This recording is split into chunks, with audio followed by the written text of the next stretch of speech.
আল্লাহ আপনি আমাকে এমন রাজত্ব দেন যে রাজত্ব আমার পরে আর কেউ পাবে না। আপনি কেন বলতে পারবেন না যে আমি বাংলাদেশের শ্রেষ্ঠতম ধনী হতে চাই? বাংলাদেশের সকল টাকা যদি মুসলমানদের হাতে থাকে, আপনাদের মতো ভালো মানুষের হাতে থাকে, তাইলে এখানে সিনেমা চলবে না, এখানে নাটক চলবে না, এখানে অশ্লীল ওই যে সমকামীদের সেখানে প্রমোট করা হবে না, সেখানে তখন দিনই কালচার প্রমোটেড হবে নাকি? সুযোগ আল্লাহ তাআলা আপনাকে দিয়েছেন, মর্যাদা আল্লাহ তাআলা আপনাকে দিয়েছেন। যদি কাফের এবং মুশরিকরা যদি দুনিয়ার মালিক হতে পারে, কেন আপনারা হবেন না? অথচ আল্লাহ তাআলা বলেছেন ওয়ালাকাদ কাতাবনা ফিজ জাবুরি মিন বা'দিয যিকরি আন্নাল আরদা ইয়ারিসুহা ইবাদিয়াস সালিহুন। আমি জাবুর সহ সমস্ত আসমানি গ্রন্থে কথা বলে দিয়েছি যে এই পৃথিবীর প্রকৃত মালিক হচ্ছে, সম্পদের প্রকৃত মালিক হচ্ছে ঈমানদাররা, মুসলমানরা। আল্লাহ বলছেন, আর আপনি বলতেছেন না আমি গরিব থাকবো। কে আপনাকে বলেছে? যদি কোনো আলেম আপনাকে কথা বলে থাকে যে গরিব হওয়া এটা ইসলাম অনুমোদন, এটা ইসলাম এনকারেজ করে, তাহলে তিনি জুলুম করেছেন ইসলামের উপর। যদি কেউ বলে থাকে, অথবা তিনি মিস আন্ডারস্টুড ইসলাম, ইসলামকে বুঝে নিলে। আল্লাহ সুবহানাহু ওয়া তাআলা আমাদেরকে সম্মানিত করে বানিয়েছেন। আপনি আপনার নিজকে অসম্মানিত করতে পারেন, আপনি হাত পাততে পারেন না মানুষের কাছে। সাহাবায়ে কেরাম 7 জন সাহাবীর আমি একটা জীবনী পড়েছিলাম। সাহাবীরা তাদের রাসূল সাল্লাল্লাহু আলাইহি ওয়াসাল্লামের কাছে তারা আসলেন এবং রাসূল তাদের হাতে হাত রেখে বায়াত করলেন এবং বললেন, তোমরা এরপরে কোনো মানুষের কাছে কোনো কিছু চাইবা না। তারা বলেন, এরপরে আমাদের গোটা জীবনে আমরা মানুষের কাছে কোনো কিছু চাইনি, চাইছি আমরা আল্লাহর কাছে। কোরআনে আল্লাহ সুবহানাহু ওয়া তাআলা আরেকজন কথা বলেছেন, ইয়াসআলুনাকা আন যিল কারনাইন কুল সাআতলু আলাইকুম মিনহু যিকরা। যুলকারনাইন আলাইহিস সালাতু ওয়াস সালাম কথা আল্লাহ তাআলা বলেছেন, এবং আল্লাহ তাআলা বারবার বলেছেন সুম্মা আতবা'a সাবাবা সুম্মা আতবা'a সাবাবা। অর্থাৎ যুলকারনাইন আলাইহিস সালাতু ওয়াস সালামকে আল্লাহ তাআলা এমন প্রপার্টি প্রদান করেছেন, এগুলোকে ব্যবহার করে তিনি পৃথিবীর এই প্রান্ত থেকে ওই প্রান্তে ঘুরে ঘুরে বেরিয়েছেন। ইকুইপমেন্ট, প্রপার্টি, ওয়েলথ, এরকম অসংখ্য ঘটনা কোরআনে আল্লাহ সুবহানাহু ওয়া তাআলা জানিয়ে দিয়েছেন। আপনার সূরাতু আল মাউন পড়েন, আরাআইতাল্লাযী ইউকাযযিবু বিদ্দীন ফাযালিকাল্লাযী ইয়াদউল ইয়াতীম। আল্লাহ তাআলা এখানে দ্বীনকে প্রত্যাখ্যান এবং ইয়াতীমকে দান সাদাকা না করা, তাকে তাড়িয়ে দেয়া, এই দুটোকে প্যারালাল বলে ঘোষণা করেছেন। আপনার নিজকে এরকম একটা এলিট স্ট্যাটাসে নিয়ে যেতে পারেন না? কেউ যদি আপনার কাছে চায়, তাহলে পকেটে যা আছে তা দিয়ে দেন এবং আপনার মনটা অনেক ভালো থাকে। এরকম মন করা, এটা তো আপনার অধিকার। আপনার মনটাকে এরকম প্রফুল্ল রাখা যে আমার যা মনে চায় আমি তা দিতে পারি, কারণ আমার এত পরিমাণ আল্লাহ তাআলা দিয়েছেন, আমার যা মনে চায়। I don't fear any poverty. আমি দারিদ্র্যের ভয় করি না, কারণ আল্লাহ আমাকে এত দিয়েছেন, আমি দিয়ে শেষ করতে পারবো না। এরকম জায়গাতে আপনি নিতে পারেন আপনি নিজকে ইচ্ছা করলে। মানে অনেকে এমন হচ্ছে যে আয় ইনকাম করলে আরেকজনের দেয়া লাগবে, এই কারণে তিনি আয় ইনকাম করতে চান না। নো, আপনার সম্পদ আপনার মাকে আপনি একটা ভালো জায়গা রাখবেন, আপনার বাবাকে ভালো জায়গা, আপনার বোনেরা কষ্টে আছে তাদেরকে প্রচুর পরিমাণ সম্পদ দেন না আপনি। আপনার এলাকার লোকদেরকে আপনি প্রচুর পরিমাণ দেন, আপনার আত্মীয় স্বজনকে প্রচুর পরিমাণ দেওয়ার জন্য কমপক্ষে ইনকাম করে যে তাদেরকে আমি দেবো। আপনার মা বলুক, আপনার মাকে আপনি প্রতি বছর হজ উমরায় নিয়ে যান না, এটুকু মায়ের প্রতি করেন, পরের জন্য আপনার টাকা লাগবে। আপনার বাবাকে আপনি হজ উমরায় নিয়ে যান প্রতি বছর, আপনি যেতে পারলেন না, কাউকে পাঠিয়ে দেন, স্পন্সর করেন, এটা করার জন্য আপনি ইউনিট মানি। আপনার এলাকায় লোকজনের যেন তৃপ্তি ভরে তারা নামাজ আদায় করতে পারে, একটা মসজিদ করে দেন। এলাকার বাচ্চারা যেন দিন শিখতে পারে, কারণ একটা কি একটা মাদ্রাসা করে দেন, একটা পাঠাগার করে দেন, যেখানে আপনি 1000 বই কিনে দিতে পারবেন। এই জন্য ইউনিট মানি। আপনি মানি ছাড়া কি সম্পদ ছাড়া একটা পাও তো আপনি নামতে পারবেন না, আগাতে পারবেন না। কিন্তু সম্পদকে তাহলে আপনি কেন? আমরা সম্পদকে ছেড়ে দিছি, আর ইহুদিরা সম্পদকে, খ্রিস্টানরা সম্পদকে নিয়ে গেছে, আর এখন আমরা কি ভিক্ষার মতো করে ওদের কাছে হাত পেতে থাকি। গোটা মুসলিম বিশ্বটা একটা ভিক্ষুক জাতিতে পরিণত হয়েছে। অথচ আল্লাহ সুবহানাহু ওয়া তাআলা ভিক্ষাবৃত্তিকে আল্লাহ তাআলা ডিসডেইন করেছেন। আপনারা জানেন হাদিসে এসেছে রাসূল সাল্লাল্লাহু আলাইহি ওয়াসাল্লাম আল্লাহর কাছে ভিক্ষা থেকে, দারিদ্র থেকে আল্লাহর কাছে মুক্তি চেয়েছেন। আল্লাহুম্মা ইন্নী আউযু বিকা মিনাল কুফরি ওয়াল ফাকর ওয়া আউযু বিকা মিন আযাবিল কবরি লা ইলাহা ইল্লা আনতা। তিনি দোয়া করতেন, হে আল্লাহ, আমি তোমার কাছে কুফরি এবং দারিদ্র দুটো থেকে আমি কি চাই? আশ্রয় চাই। তুমি আমার এই কুফরি এর মাধ্যমে পরীক্ষায় ফেলো না, দারিদ্রের মাধ্যমে পরীক্ষায় ফেলো না। দারিদ্র একটা পরীক্ষা।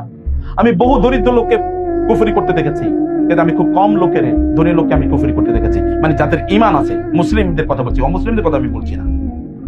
আমি গ্রাম অঞ্চলে এবং শহরে দেখি দিনদারি গরিব লোকদের মাঝে এখন কম, এখন কম। কোন এক সময় হয়তো ছিল, কিন্তু এখন কম। কারণ আল্লাহ রাসূলের কথা তো মিথ্যা হতে পারে না, যে দারিদ্র মানুষকে কুফরির দিকে নিয়ে যায়, এটা তো মিথ্যা হতে পারে না। দারিদ্রকে সেলিব্রেট করা, এটা ইসলাম অনুমোদন করে না। আপনাকে দারিদ্রের, নিজকেও দারিদ্র থেকে বের করে নিয়ে আসা এবং অন্যদেরকে, নিজেরা তো আপনার বের হবেনি, অন্যদেরকে দারিদ্র থেকে বের করে নিয়ে আসার কাজ আপনাকে করতে হবে। প্রিয় ভাইরা, আপনার যখন আবাসনের কথা আমি বলছি, একজন মানুষের জন্য সুন্দর একটা আবাসনে করে দেওয়ার একটা ব্যবস্থা করে দেয়, কি অসাধারণ কাজ। এর চেয়ে উত্তম কোনো কাজ আমি দেখিনি দুনিয়াতে। কারণ একজন মানুষ একটু নিরাপদে তার মাথাটা বসতে পারবে এমন একটা জায়গায় আপনি কাজ করছেন। সুবহানাল্লাহ বিহামদি। তার একটা বাসা নির্মাণের জন্য একটা কাজ করলেন, সুবহানাল্লাহ বিহামদি। কি বিশাল নেয়ামতপূর্ণ একটি কাজ আপনার করার সুযোগ আল্লাহ সুবহানাহু ওয়া তাআলা আপনাদেরকে করে দিয়েছেন। সম্পদের প্রতি আমাদের দৃষ্টিভঙ্গি যেন কোনো অবস্থায় খারাপ না হয়। রাসূল ইসলাম বলেছেন, আল্লাহর কাছে আল গানি আশ-শাকির খায়রুম মিনাল ফাকির আস-সাবির। একজন গরিব মানুষ কিন্তু ধৈর্যশীল, তার চেয়ে একজন ধনী যিনি আল্লাহর প্রতি কৃতজ্ঞ, তিনি আল্লাহর কাছে অনেক বেশি প্রিয়। আপনি আল্লাহর কাছে কেন প্রিয় হবেন না? অপ্রিয় কেন হবেন, বা একটু কম প্রিয় কেন হবেন? বেশি প্রিয় হন। বেশি প্রিয় হওয়ার জন্য আপনি সম্পদ অর্জন করে আল্লাহর কৃতজ্ঞ হন। আপনি যদি রাতের বেলা ঘুমাতে যান, আপনি তাহাজ্জুদের নামাজে কিভাবে উঠবেন? যদি আপনার টেনশন থাকে কালকে খাবো কি, পরশু কি হবে, অমুকে কি হবে, আপনি যদি দারিদ্রের অথবা সম্পদ যদি আপনার প্রচুর পরিমাণ না থাকে, তাহলে আপনি কিভাবে আপনি সালাত আদায় করবেন? কিভাবে আপনি নির্বিঘ্নে অন্য কোথাও যে কোনো কাজই করতে পারবেন না? কারণ আপনার এখানে অনেক ধরনের টেনশন রয়ে গেছে, আপনি করতেই পারবেন না। ইবাদতের প্রতি যদি আপনার মনোযোগী হতে হয়, তাইলেও অথবা অত্যন্ত আনন্দের সাথে আনন্দের চিত্তে যদি আপনাকে ইবাদতও করতে হয়, তাহলে কিন্তু আপনার সম্পদের প্রবাহ অবশ্যই করতে হয়। আমরা মুসলিমরা খুবই দুর্ভাগ্যজনক ভাবে গত 200 বছরের কথা বলি। আপনি জানেন, ব্রিটিশরা বাংলাদেশে আসার পূর্বেও এই বাংলাদেশের সকল মাদ্রাসাগুলো তখন তো একটাই মাত্র মানে ইউনি ডাইরেকশনাল শিক্ষা ব্যবস্থা ছিল, একটাই শিক্ষা ব্যবস্থা, এবং শিক্ষা ব্যবস্থাগুলো পরিচালনা করতো কারা জানেন? সব ধনী রেতে আপনাদের মতো লোক। মাদ্রাসা, এই মাদ্রাসা আমার, এখানকার ছাত্রদের তাদের বইপত্র, তাদের জামা কাপড়, তাদের খাওয়া দাওয়া, এমনকি তাদের তেলগুলো কিনে দেওয়া হতো। কারা তেলগুলো কিনে দিতেন? মুসলমানরা। তেল, সাবান। মাদ্রাসায় পড়তেছে মানে শিক্ষা প্রতিষ্ঠানে 100% ফ্রি। ব্রিটিশরা এসে এডুকেশনকে তারা বাণিজ্য বানাইছে। ওই ইংলিশ মিডিয়াম কলেজ তারা করলো, ওইখানে পড়লে টাকা পয়সা দিয়ে করা লাগবে, এগুলো তারা বানিয়েছে। ব্রিটিশরা আসার আগ পর্যন্ত অথবা ইউরোপিয়ানরা মুসলিম দেশগুলো দখল করার পূর্ব পর্যন্ত মুসলমানদের দেশে কেউ শিক্ষা কোনোদিন কিনেছে? এরকম আই চ্যালেঞ্জ ইউ, আমি বলে গেলাম এখানে, আপনি একটু খোঁজ করে আমাকে বলেন। I challenge. এমনকি ট্রিটমেন্ট ছিল ফ্রি। ট্রিটমেন্ট কেমন? ট্রিটমেন্ট ফ্রি ছিল। আমি তো বাগদাদের কথা আপনাদেরকে বলি। ট্রিটমেন্ট মানে হচ্ছে মানে হসপিটাল। হসপিটালে যদি কোনো রোগী ভর্তি হতো, কি হতো জানেন? হসপিটালে রোগী ভর্তি হওয়ার পর তার সকল চিকিৎসা ফ্রি, তার মেডিসিন ফ্রি, তার জামা কাপড় সেখানে তাকে ফ্রি দেওয়া হতো, তার খাদ্য তাকে ফ্রি দেওয়া হতো।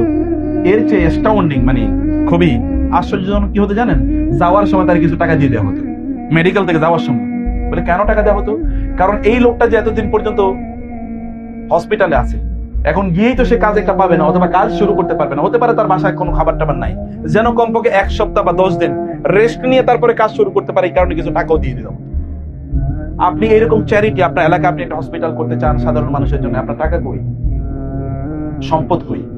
গোটা পৃথিবীর সকল ব্র্যান্ডগুলো নিয়ন্ত্রণ করছে খ্রিস্টানরা। আমাদেরকে লজ্জা লাগে না? মুসলিম হিসেবে কি আপনার আত্মমর্যাদা এতটুকু লাগে না যে গোটা পৃথিবীর সকল বড় বড় ব্র্যান্ডগুলো খ্রিস্টানরা, ইহুদিরা নিয়ন্ত্রণ করছে? একটা ব্র্যান্ড কোন আমাদের নাই? একটা ফোনের ব্র্যান্ডও তো আমাদের নাই, আছে নাকি? আপনি যদি আইফোনের কথা বাদ দিয়ে দিলাম, স্যামসাং এর কথা বাদ দিলাম, একেবারে লো ক্যাটাগরি একটা ফোনও তো মুসলমানরা বানায়নি। একটা কম্পিউটার আইটেম মুসলমানরা বানাইছে? এমন কি বানাইছে আপনি বলেন? এমনকি আপনারা যারা বিজনেস পড়েন, ওই বিজনেসের বইগুলো পর্যন্ত খ্রিস্টানরা লিখছে। ওই বইগুলো কাদের লেখা? ইউনিভার্সিটিতে গিয়ে পড়ে দেখেন, ইঞ্জিনিয়ারিং এর বইগুলো কারা বানাইছে? সব খ্রিস্টানরা লিখছে। বইগুলো পর্যন্ত ওদের। তাহলে আমরা মেডিকেল কলেজ, আমি তো সকল মেডিকেল কলেজে গিয়েছি, কোন মেডিকেল কলেজের বই মুসলমানদের লেখা না, সব খ্রিস্টানদের লেখা, ইহুদিদের লেখা, হিন্দুদের লেখা বই। মানে কোন ব্র্যান্ড আপনারা তৈরি করতে পারেন। আপনি একটা ব্র্যান্ড কেন তৈরি করবেন না? আপনারা এখানে যারা আছেন এমন ব্র্যান্ড তৈরি করেন যে গোটা পৃথিবী তাকিয়ে থাকুক, দেখুন এটা মুসলমানদের ব্র্যান্ড। আপনি মুসলমানদের একটা ব্র্যান্ডও খুঁজে পাবেন না, আমি এখানে চ্যালেঞ্জ করে বলে গেলাম, কোন ব্র্যান্ড খুঁজে পাবেন না। অথচ এই ব্র্যান্ডের মালিক হওয়ার কথা ছিল আমাদের। পৃথিবীকে আপনার পরিচালনা করা লাগবে না? আল্লাহ তাআলা বলেছেন, ইন্নাল আরদা ওয়াসিআতুন ফাইয়া ফা'বুদুন। এই গোটা পৃথিবী আমি সম্পদ দিয়ে প্রাচুর্য দিয়ে পূর্ণ করে দিয়েছি, প্রাচুর্য ভর্তি। মাটির নিচে প্রাচুর্য, মাটির উপরে প্রাচুর্য। এগুলো কেবল যারা আমার ইবাদত করে তাদের জন্য আমি নির্মাণ করেছি। আপনাদের জন্য বলেন আল্লাহ নির্মাণ করেছেন, আর আপনারা এগুলো ইহুদি খ্রিস্টানদেরকে, অন্যদেরকে খাওয়ার জন্য দিয়ে দিলেন। তার মানে আপনারা আল্লাহর প্রতি জুলুম করলেন। আমরা আল্লাহর প্রতি জুলুম করলাম এই সম্পদগুলোকে অন্য মানুষের কাছে দিয়ে দেওয়ার কারণে। কারণ আপনি যদি সম্পদের মালিক হতেন, তাহলে এগুলো দিয়ে বোম মেরে আপনি গাজায় লোককে হত্যা করতেন না, নাকি? না করতেন? গাজায় কি আপনি লোককে হত্যা করতেন? নো, আপনি করতেন না। আপনি যদি সম্পদ, এত পরিমাণ সম্পদ, তাহলে আপনি হলিউডে এমন সিনেমা বানাতেন না যে সিনেমার পেছনে এত পরিমাণ সম্পদ নষ্ট করা হয়, এগুলো যদি আফ্রিকার দরিদ্রদেরকে, গরিবদেরকে দেওয়া হতো, তাহলে আফ্রিকা দারিদ্র থাকতো না। হলিউডে, এন্টারটেইনমেন্ট মিডিয়াতে ওরা যে পরিমাণ সম্পদ প্রতি বছর ব্যয় করে, এগুলো দিয়ে আফ্রিকার দারিদ্র দূর করে দেওয়া সম্ভব। আপনি এটা করতেন না। আপনি তখন সিনেমা ইনভেস্ট করতেন না, আপনি তখন কম্পিউটার গেমস এগুলো বানানোর জন্য আপনি ইনভেস্টমেন্ট করতেন, আপনি তখন মানুষের জন্য ইনভেস্টমেন্ট করতেন, মানুষের দারিদ্র দূর করার জন্য, মানুষকে আপনি কল্যাণ প্রদান করতেন। কারণ আপনার সম্পদের উপর তো 2.5% জাকাত দেওয়া ফরজ। উৎপাদনশীল হন, ব্র্যান্ড তৈরি করুন, এবং কেবল কনজিউমার হবেন না। এক মানে মাদ্রাসা ছাত্র বলতেছিল যে আল্লাহ আমাদেরকে কি পরিমাণ নেয়ামত দিয়েছে। বলে কি? বলে ইহুদি খ্রিস্টানরা বানায় আর আমরা খাই, ইহুদি খ্রিস্টানরা বানায় আর আমি খাই। আহারে, আমি বললাম আহারে, এই মানসিকতাই তো আমাদের গরিব বানিয়ে রাখছে। ওরা বানায় আর আমরা খাই, অথচ হওয়ার কথা ছিল আমরা বানাই ওরা খাই, আমরা উৎপাদন করে ওরা খায়, এটা হওয়ার কথা ছিল। কারণ আল্লাহ তাআলা বলেছেন কুনতুম খায়রা উম্মাতিন উখরিজাত লিন-নাস, তোমরা শ্রেষ্ঠতম জাতি, তোমাদেরকে মানুষের জন্য বানানো হয়েছে। আর এখন অবস্থা হয়েছে যে ওরা বানায় আর আমরা খাই, এবং ওরা কম্পিউটার গেমস বানাইছে আমরা এটা দেখি, ওরা সিনেমা বানায় আমরা বসে বসে দেখি। কি দুর্ভাগ্য এই পৃথিবীকে যদি আপনি নিয়ন্ত্রণ করতে হয়, যদি আপনি এডুকেশনে গোটা পৃথিবীকে কন্ট্রোল করতে হয়, যদি মিলিটারিলি গোটা পৃথিবীকে কন্ট্রোল করতে হয়, মুসলমানদের দিকে তাকিয়ে কেউ কথা বলতে পারবে না, এত স্পর্ধা নাই, সাহস নাই। যদি আপনি সেরকম করতে চান, এবং আপনি যদি পলিটিক্যালি যে না আমি আমার এলাকায় আমি এরকম কোন জুয়া খেলতে দেবো না, আমার এলাকায় সবচেয়ে বেশি সম্পদের আপনাকে অধিকারী হতে হবে, যদি তা করতে হয়, আপনি এলাকায় যদি সবচেয়ে প্রভাবশালী মানুষে পরিণত হতে চান, তাইলে আপনি আমার মতো এইরকম কেবল হইয়েন না যে আমি কেবলমাত্র বক্তৃতা দিচ্ছি কিন্তু আমার কোনো টাকা পয়সা নাই। বক্তৃতাও দেন, টাকা পয়সার মালিক হন, একজন ওমর হন, একজন আবু বকর হন, একজন ওসমান হন। আবু বকর রাদিয়াল্লাহু তাআলা আনহু বেলাল রাদিয়াল্লাহু তাআলা আনহুকে মুক্ত করেছেন, কিন্তু দাস মুক্ত করার টাকা আপনি পাবেন কই? আনহু আয়েশা রাদিয়াল্লাহু তাআলা সহ রাসূল সাল্লাল্লাহু আলাইহি ওয়াসাল্লাম বসে আছেন, এর মধ্যে ওসমান রাদিয়াল্লাহু তাআলা, আবু বকর আসছেন, রাসূল মেহমান হয়ে বসে আছেন, ওমর রাদিয়াল্লাহু তাআলা আনহু আসলেন, রাসূল আগের মতো করে বসে আছেন। এর মধ্যে যখন ওসমান আসলেন, রাসূল এবার একটু পরিপাটি হয়ে সোজা হয়ে কাপড়টা একটু নিচের দিকে নামিয়ে একবারে পরিপাটি হয়ে এরকম বসে আছেন। আয়েশা রাদিয়াল্লাহু বললেন, ইয়া রাসূলুল্লাহ, আবু বকর রাদিয়াল্লাহু তাআলা আনহু আসলেন, আপনি একটু নড়াচড়া করলেন না? ওমর রাদিয়াল্লাহু তাআলা আনহু আসলেন, আপনি একটু নড়াচড়া করলেন না? ওসমান রাদিয়াল্লাহু তাআলা আনহু আসলেন, এরকম পরিপাটি হয়ে একেবারে সাজগোজের মতো অবস্থা, জামা কাপড় সব ঠিকঠাক করে বসে আছেন কেন? তিনি বলেন, ওসমান এমন একজন মানুষ, ওসমানের দেখে ফেরেশতারা পর্যন্ত লজ্জা পায়। ওসমানের দেখলে ফেরেশতারা পর্যন্ত লজ্জা পায় রাদিয়াল্লাহু তাআলা আনহু। এই কারণে ওসমান আসলে আমি এরকম থাকতে পারি না, আমি একটু পরিপাটি হয়ে যাই। আপনি কেন তার মতো হবেন না? ওসমান গনি, গনি মানে ধনী, আমাদের দেশে বলতে ওসমান গনি, গনি মানে ধনী, তার নামের সাথে ধনী শব্দটা মিলে গেছে, নামের সাথে মিলে গেছে। আরো বেশি যে আমাদের উস্তাদরা বলতে পারবেন, বিলিয়নস অফ সরি আমি একটু হালকা অসুস্থ, বিলিয়নস অফ ডলার্স এর বই আরবরা তারা কি করেছে জানেন? এগুলোকে পিডিএফ করে সব ফ্রি করে দিয়েছে। আমরা তো ছোটবেলায় প্রচুর পরিমাণ বই কিনতে হতো, আমাদেরকে এত টাকা পয়সা এত বই কিনবো কি দিয়ে, সম্ভব ছিল না। কিন্তু এখন এগুলো সব অ্যাভেলেবল। আমার একটা প্যাড আছে, আইপ্যাড, এই আইপ্যাডে ধরেন কমপক্ষে 10,000 বই আছে, কিতাব আছে। এই 10,000 কিতাব যদি কিনতাম তাহলে আমি জানি না এটা কয় কোটি টাকা। এগুলো সব ফ্রি করে দিয়েছে। আয়েজ আল কারনি সৌদি আরবের একজন বড় দায়ী, উনি বলেন আমি একবার এক অঞ্চলে গেলাম, একজন লোকের সাথে সাক্ষাৎ হলো আমার। সাক্ষাৎ হওয়ার পর তিনি একজন মহিলা, ভিতর থেকে মহিলা আমাকে বলেন যে শেখ, আপনার সাথে আমার একটা ইস্যু আলোচনা করা আছে। বলে কি? বলে আমার এরকম কয়েক বিলিয়ন টাকা আছে আমার, আমি ভাবলাম যে এগুলোকে একটা ভালো কাজে ব্যয় করি, কি কাজে ব্যয় করা যায় আমি চিন্তা করছিলাম। পরে আমি ভাবলাম যে এই যে আমাদের প্রাচীন তুরাসুল আরবি, তুরাসুল ইসলামী বলা হয়, মানে প্রাচীন ইসলামিক হেরিটেজ, আমি এগুলোকে সব পিডিএফ করে তারপরে মানুষকে ফ্রি বিতরণ করবো। বলে অসাধারণ কাজ। গোটা পৃথিবীতে কোটি কোটি কোটি কোটি মাদ্রাসার ছাত্র অথবা যারা পড়াশোনা করে আরবি ভাষায়, এরা এখন এগুলো সব ফ্রি ডাউনলোড করে তারপরে তারা পড়াশোনা করতেছে। একজন মানুষ সম্পদের তার প্রোডাক্টিভ ইউজ দেখেছেন কি? বোনেরা, আমি আপনাদেরকে বলবো যে আপনার একটা ব্র্যান্ড ডেভেলপ করেন, আপনার প্রোডাক্টিভ হন। যতদিন বেঁচে আছেন ততদিন পর্যন্ত প্রচুর পরিমাণ সম্পদ উপার্জন করে মানুষের জন্য করেন। যদি আপনি জান্নাতুল ফেরদাউসে থাকতে চান, চ্যারিটি করেন, যদি যাকাত দিতে চান, যদি হজ করতে চান, এবং যদি আপনি ইসলামের 5টি স্তম্ভকেই আপনার জীবনে আপনি বাস্তবায়ন করতে চান। রাসূলুল্লাহ সাল্লাল্লাহু আলাইহি ওয়াসাল্লাম বললেন, নামাজের পর, ফজরের পর তোমাদের মাঝে আজকে কে রোজা রেখেছে? আবু বকর দাঁড়িয়ে বলেন আমি। আজকে কে মিসকিনকে খাবার দিয়েছে? আবু বকর বলেন আমি। ঠিক আছে? এরকম আজকে কি জানাজা অংশগ্রহণ করছে? তিনি দাঁড়িয়ে বলেন আমি। এরকম অনেকগুলো প্রশ্ন করে সবগুলো দাঁড়িয়ে কে বলে? একজন বলছে আবু বকর রাদিয়াল্লাহু বলেন আমি। রাসূলুল্লাহ সাল্লাল্লাহু আলাইহি ওয়াসাল্লাম বললেন যে এই সবগুলো কাজ করে জান্নাত তাকে প্রত্যেকটা দরজা দিয়ে ডাকবে যে তুমি আসো আমার দিয়ে ঢুকো, তুমি আসো আমার দিয়ে ঢুকো, তুমি আমার দিয়ে ঢুকো। যে সকল দরজা তাকে বলবে একটু আপনি আমার দরজা দিয়ে ঢুকেন না, আপনি ঢুকলে আমি একটু সম্মানিত হই, মহান হই। আপনি জানেন চ্যারিটির একটা দরজা আছে, হজের দরজা আছে, এবং নাম আপনার রোজা যে আপনারা জানেন তো আর রাইয়ান ইউকাল লাহু রাইয়ান, জান্নাতে রাইয়ান নামে একটা দরজা আছে। এইরকম নামাজের দরজা আছে, যাকাতের দরজা আছে, হজের দরজা আছে।